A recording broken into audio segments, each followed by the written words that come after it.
Let me now go to the holy of holies. Child sponsorship programs. You'd have to be some sort of super Scrooge to criticise child sponsorship programs. Well, let me give you some data. Since 1953, nearly 3 million children have passed through child sponsorship programs, about 1 million of those through World Vision. That's 3-4 generations.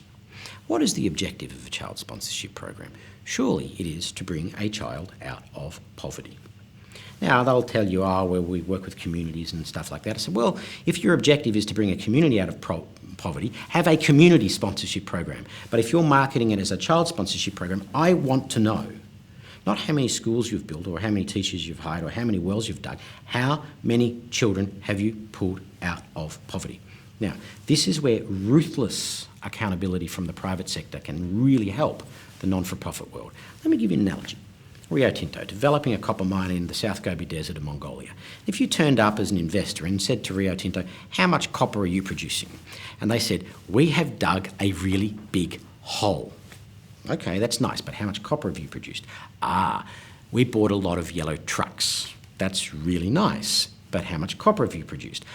We moved a lot of dirt from the hole in the yellow trucks and built some new mountains. And you said, no, how much copper have you produced? And if Rio Tinto said back to you, well, we don't measure that, you'd think they're ridiculous. So when you rock up to a major child sponsorship agency, as I have, and you ask them, how many children have you pulled out of poverty? We hired teachers. You mean you dug a hole? We built schools. You mean you bought yellow trucks? We dug wells. You mean you moved dirt in the yellow trucks? Why did you build schools and hire teachers and dig wells? To improve the health and education of children. Why? So they could come out of poverty. So of the 1 million children that have passed through World Vision or the 3 million that have passed through child sponsorship programs, I want to know how many of them are in employment. It's a really simple question.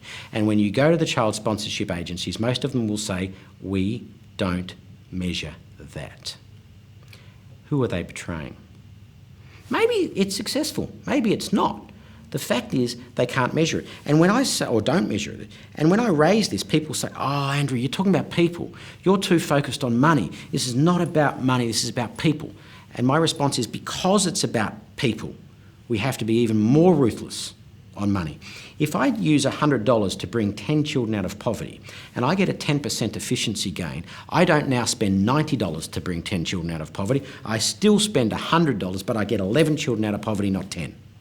And that's why ruthless accountability is much more important in the non-for-profit sector than it is in the for-profit sector.